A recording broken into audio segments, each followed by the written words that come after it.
Utan na punta ni guys. Okay.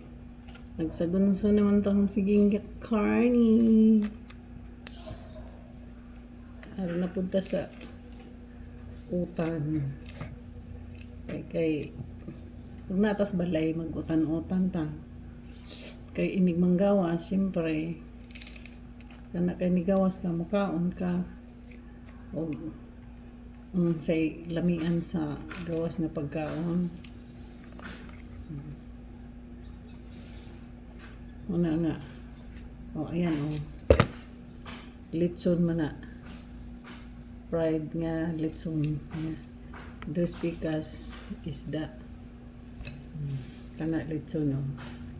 Hinatag sa mo kumare kay pesta man kagahapon. Gipadalhan ko gahapon og litson humbaog sa nganan ng kon budbud. Yeah.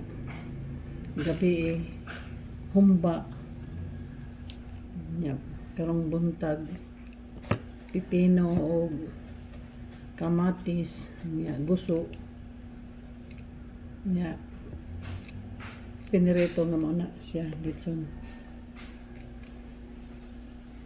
Anang mag-utan ko ron para sa lunch.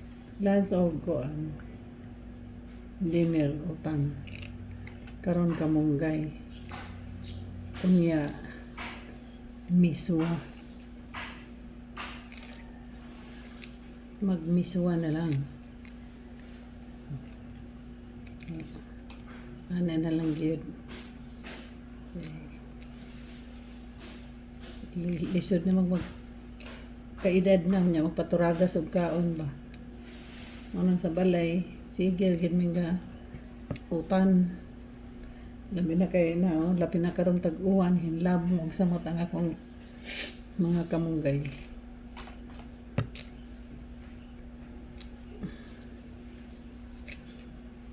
Sige po tag-utan o kamunggay. Daghan ra rin nag-ingon na dili daw na maayo ng kamunggay tanom sa katubangan balay. Murag sa akong paminaw ang dili siguro maayo ka ng wala tay kwarta ba niya, wala tay tanom, wala tay masuwa niya ano mangutang ta sa silingan ni dita pautangon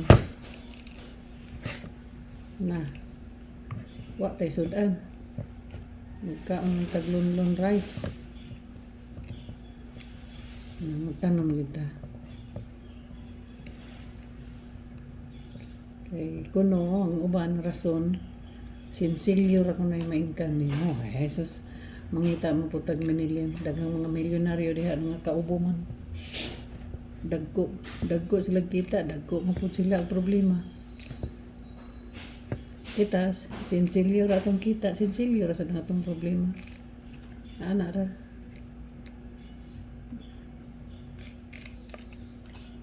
Ano mga nasa social media diha ipakita nga mga dinagko oy bot-bot. Pagadondon lang oray ninyo.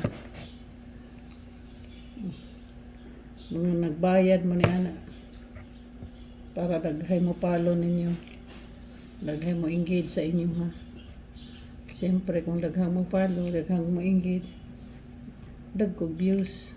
Kay manghatag man mo sa inang kay iPhone na maglisod gani mig pangsudan sa adlaw-adlaw ipanghatag ni noon.